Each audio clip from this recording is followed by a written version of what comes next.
lagi nama habaib. Saya ingatkan lagi, ini akhir zaman. Para habaib akan dipanggil sama Allah. Saya ulangi lagi. Mumpung para habaib, para ulama masih ada di depan kita, jangan jauh-jauh dari mereka. Ini detik-detik para habaib, para kiai, para ulama akan diambil oleh Allah. Ini pesan terakhir, pikirkan baik-baik. Ini saya ngomong bukan asal ngomong. Saya mengikuti apa yang disampaikan oleh guru-guru kita. Dekatkan diri dengan majelis taklim. Dekatkan diri dengan majlisul khair, majelis sholawat, majelis rotib. Dekatkan diri kita dengan mereka, karena mereka segera diambil oleh Allah Subhanahu wa ta'ala. Maka mudah-mudahan kesempatan waktu yang ada kita diberi hidayah oleh Allah untuk dekat dengan majelis khair. Rabbana atina fid dunya hasanah fil akhirati hasanah wa qina adzabannar. Allahumma barik lana fi ma baqi min sya'ban wa balighna ramadan wa aina 'ala syiyam wa aina 'ala tilawatil Qur'an wa aina 'ala sholatit tarawih. Dan mudah-mudahan terakhir saya ucapkan ribuan maaf kepada segenap tetangga, segenap jamaah. Sebentar lagi kita akan masuk bulan Ramadan, bukan orang Islam, cuman menyatakan dirinya Islam. Kalau memang nanti tertangkap, makanya sejauh-jauh hari sudah saya sampaikan, jauh-jauh hari. Nanti kalau ada bentar lagi ini ada teroris, tenang toh. Nanti yang disalahkan apa? Jubah. Yang disalahkan siapa? Cadar. Yang disalahkan siapa? Islam. Islam lagi disalah-salahkan, cadar lagi, masjid lagi. Ini sungguh keterlaluan yang semacam ini. Benar-benar tidak relevan. Jadi kita sebagai umat Islam menahan diri. Puluhan bahkan hampir ratusan WA yang masuk dengan chat pribadi ke tempat saya, tanya apa yang harus kita lakukan ini. Maka saya jawab, kita tidak usah merespon, kita nunggu kabar resmi dari pemerintah.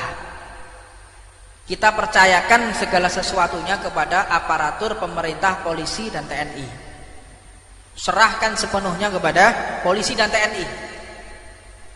Kita lihat bagaimana nanti hasilnya.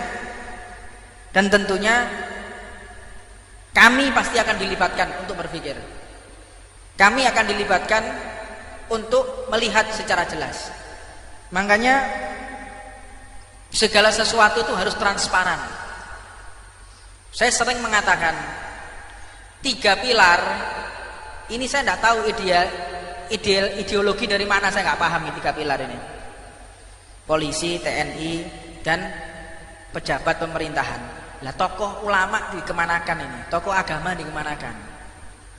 Tokoh agama, saya berbicara di sini bukan harus orang Islam, tidak. Kalau di Papua, libatkan para pendeta. Libatkan mereka ketika di Bali orang-orang Hindu, tokoh-tokoh agama Hindu, libatkan mereka, jangan 3 pilar. Kalau sudah seperti ini, baru gimana ini? Menurut Pak Kiai, gimana menurut Pak Ustadz? Telat. Makanya ideologi ini harus disembuhkan ini. Kalau terus-terusan seperti ini, maka tidak akan mencapai kesuksesan dalam bernegara. Makanya politik kalau sudah mau dipisahkan dengan agama, ya kayak gini nih modelnya. Di majelis ini kita mulai mencerdaskan masyarakat, memahamkan masyarakat. Jadi untuk memahami problematika yang ada di tengah-tengah kita saat ini, tiada lain adalah mengisi pikiran kita dengan ilmunya Nabi Muhammad. Jadi jangan kita memikirkan sesuatu atau mengambil kesimpulan melalui media mainstream atau melalui medsos. Oh, ini pasti gara-gara ini, gara-gara cadar, gara-gara ini sekelompok orang Islam. Lah kok enak? Hah? Anda menuduh orang Islam, mesti ke orang Islam. Dan ini adalah aliran radikal. Mau tahu radikal yang sesungguhnya di negara kita? Radikal yang paling radikal, rajanya radikal itu para koruptor. Koruptor itu juga perbuatan radikal itu, koruptor itu radikal sekali. Tapi tidak ada yang menyebutkan koruptor itu radikal. Ada? Tidak ada. Itu orang yang koruptor, mau maling loh. kan maling itu aslinya. Makanya yang menyebabkan kondisi psikologis masyarakat ini tidak kuat itu karena kesulitan ekonomi, Pak.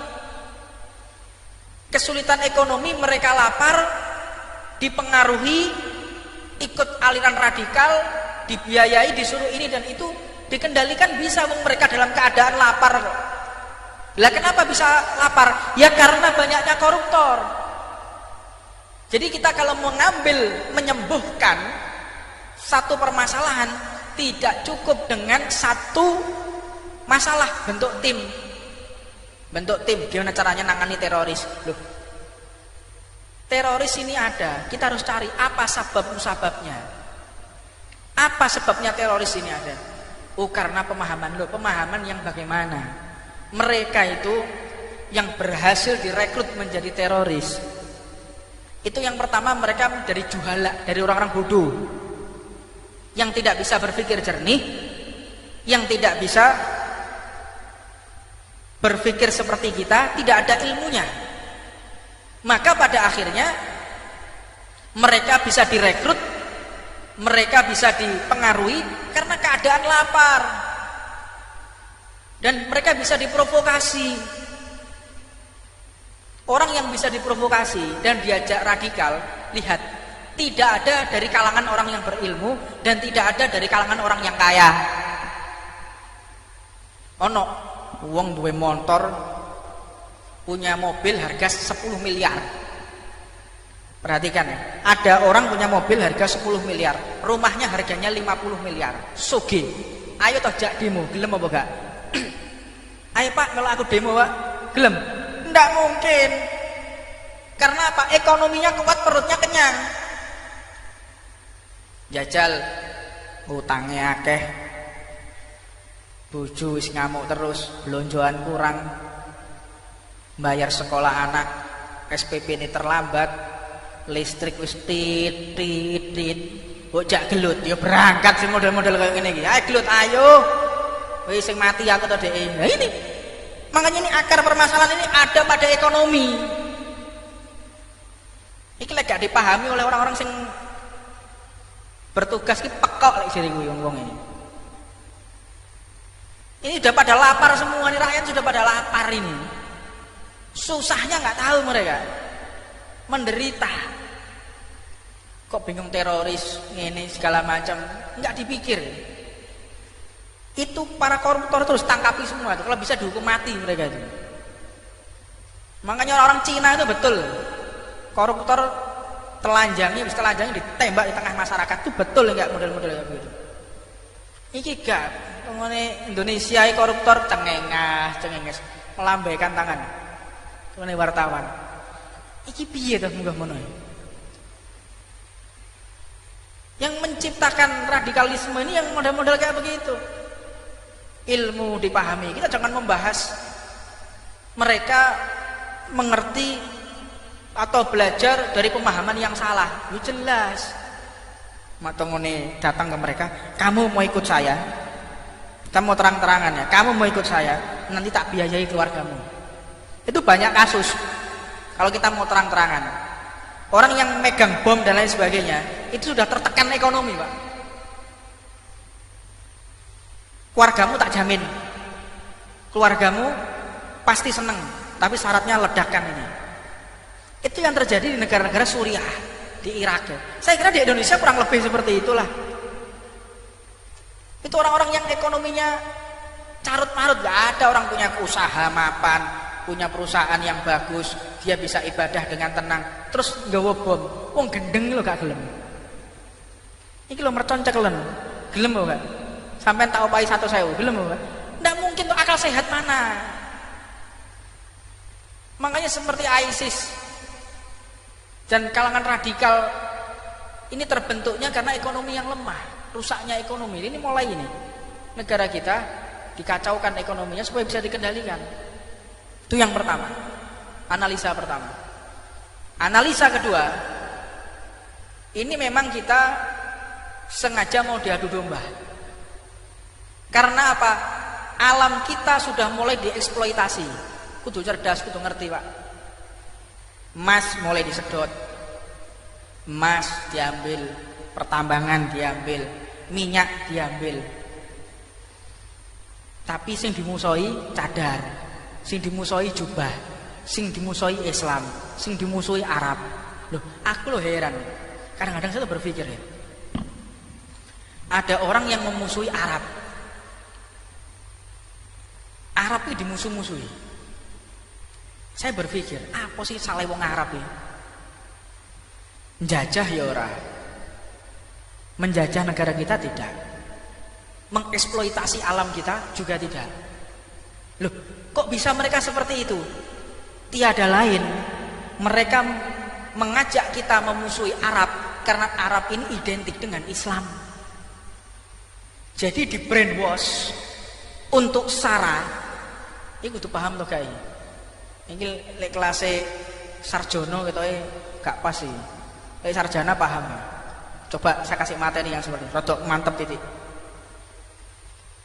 Mereka di brainwash piye carane musuhi ras Arab. Tujuannya adalah ingin menghinakan syariatnya Allah Subhanahu wa taala.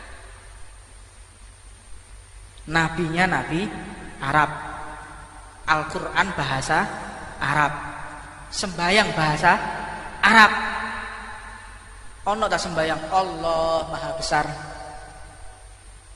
dengan nama Tuhan yang Maha Pengasih lagi Maha Penyayang.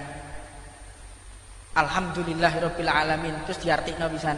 Ndah nen kok rusak iki negara iki. Mangkane dadi musaddiq. Ngerti musaddiq? Salat itu boleh dengan menggunakan bahasa Indonesia agar kita bisa mengerti maknanya. Loh, ini sudah mulai brainwash. Ini bukan dia muncul tiba-tiba, tidak, tetapi ini adalah hasil produk kader-kader para musuh negara kita. Makanya wong Islam kudu cerdas. Jangan kita mau diadu domba, jangan kita mau dihancurkan pikiran kita dengan sara. Sara itu sudah dihancurkan oleh Rasulullah. Dulu itu ada gobilah-gobilah. Ini Bani Hashim, ini Bani Kinanah, ini ada Bani Quraisy. Mereka itu bergobilah, bersuku-suku. Semua itu dihilangkan oleh Nabi Muhammad. Iki wong Arab, iki wong Jawa, iki wong Londo, iki wong Cina. Itu sudah dihilangkan sama Nabi Muhammad yang seperti itu. Tidak ada, semua itu sama di hadapan Allah. Kalau bahasa Indonesianya Bhinneka Tunggal Ika. Itu ajaran Nabi Muhammad. Jangan kita mengeklaim itu adalah pemikiran seseorang, salah. Itu ajaran Islam itu. Yang mengajarkan Bhinneka Tunggal Ika, yang mengajarkan Pancasila, itu semua daripada pencetusnya adalah orang yang meneladani ilmunya Nabi Muhammad SAW. Orang yang ngerti Islam itu pasti Pancasila. Orang yang mengerti Islam pasti dia mengerti toleransi. Jadi jangan mau kita dibodohi sama mereka. Kalau ini adalah orang Islam, tidak ada, Pak. Orang Islam yang ngebom, orang Islam tidak ada, mana ilmunya. Makanya beberapa saat yang lalu, saat kami bertemu dengan beberapa kader yang sudah dicetak untuk menjadi teroris. Kebetulan waktu itu saya sama grup 2 Kopassus. Saya ketemu sama mereka.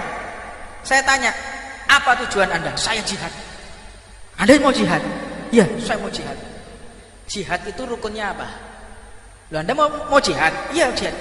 Jihad itu rukunnya apa? Jihad secara lughatan ada, jihad secara syar'an. Apa maksudnya jihad? Tolah atau domblong, orang ngerti apa-apa. Lah ini apa jihad? Makanya kita itu sering kali mengerjakan sesuatu tapi tidak tahu. Tidak tahu. Kadang-kadang orang Islam sendiri ditanya, Anda beragama? Ya, saya beragama. Rukunnya agama itu apa? Anda beragama? Ya. Rukunnya agama itu apa? Orang ngerti. Ini loh permasalahan kita sekarang ini. Sudah kita lapar, ekonomi sulit, tidak punya ilmu. Makanya jangan jauh-jauh dari majelis taklim agar kita tidak terprovokasi, agar kita benar-benar tidak salah dalam melangkah. Makanya rukunnya agama al-iman wal islam wal ihsan. Apa definisi Islam? Apa definisi iman? Apa definisi ihsan? Pengertiannya ihsan itu apa? Kalau sekarang ditambah lagi oleh Mujadid fi hadhihi zaman, Al-Imam Al-Habib Abu Bakar Al-Adni. Yang keempat ditambahkan lagi wa ilmu biqiyamis sa'ah, pengertian tentang masalah hari kiamat.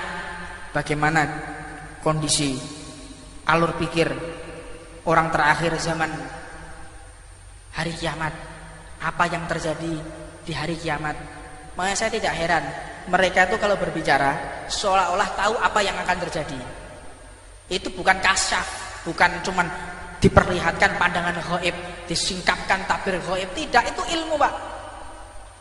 Seperti kita kalau ada anak kecil, coba perhatikan ya, kalau ada anak kecil mau minta permen, ada anak kecil mau minta mainan atau mau minta permen, ngerayu dengan kita, bahasa basinya, apakah kita tidak tahu kalau dia pengen permen, kalau pengen mainan? Pak, itu gini-gini segala macam, bahasa basi anak kecil. Kita kan tahu, oh ini kepengen permen nih, model-model ini. Kita kan tahu, apa karpe kan ngerti. Nah, mereka para alim ulama juga tahu. Ini orang kalau sudah gelagatnya seperti ini, tindak tanduknya seperti ini arahnya mau ke sini nih. Usia ilmu mereka jauh lebih tua dari kita. Jadi tahu, bukan mereka kasaf, hijab terbuka, tidak. Seperti kita dengan anak kecil tadi. Jadi yang membedakan kita dengan anak kecil itu karena kedewasaan dalam berpikir atau tingkatan ilmu. Makanya para ulama itu mengerti apa yang terjadi, bukan karena cuman mereka memang dibersihkan mata hatinya dengan ainul basirah tadi. Mereka juga mengerti ilmunya. Wa ilmu biqiyamis sa'ah, di antaranya adalah Habib Abu Bakar Al-Adni. Beliau sudah mengatakan, ini terakhir, penutupan terakhir. Saya ulangi pesan beliau. Sebelum ada perang Yaman, beliau sudah mengatakan hadzi ma'had satu gelak. Pondok ini akan ditutup dan kalian tidak akan pernah mendengar lagi nama habaib. Saya ingatkan lagi, ini akhir zaman. Para habaib akan dipanggil sama Allah. Saya ulangi lagi. Mumpung para habaib, para ulama masih ada di depan kita, jangan jauh-jauh dari mereka. Ini detik-detik para habaib, para kiai, para ulama akan diambil oleh Allah. Ini pesan terakhir, pikirkan baik-baik. Ini saya ngomong bukan asal ngomong, saya mengikuti apa yang disampaikan oleh guru-guru kita. Dekatkan diri dengan majelis taklim, dekatkan diri dengan majelisul khair, majelis sholawat, majelis rotib. Dekatkan diri kita dengan mereka, karena mereka segera diambil oleh Allah Subhanahu Wa Taala. Maka mudah-mudahan kesempatan waktu yang ada kita diberi hidayah oleh Allah untuk dekat dengan majelis khair. Rabbana atina fid dunya hasanah fil akhirati hasanah wa qina adzabannar. Allahumma barik lana fi ma baqi min sya'ban wa balighna ramadan wa aina 'ala syiyam wa aina 'ala tilawatil Qur'an wa aina 'ala sholatit tarawih. Dan mudah-mudahan terakhir saya ucapkan ribuan maaf kepada segenap tetangga, segenap jamaah. Sebentar lagi kita akan masuk bulan Ramadan dan majelis ini tidak akan pernah diliburkan. Tetap pengajian hari Senin, tetapi sore setiap hari Senin tetap kita ngaji, tidak libur. Kalau kita katakan libur, tidak ada pernah libur untuk menuntut ilmunya Nabi Muhammad. Jadi setiap hari Senin kita tetap ngaji di Masjid Muhdhar jam 4 sore. Jadi mudah-mudahan Allah Subhanahu Wa Taala memberikan istiqomah kepada kita semuanya. Rabbana atina fid dunya hasanah wa fil akhirati hasanah wa qina adzabannar wa 'ala man masyayikhina wa ila hadrat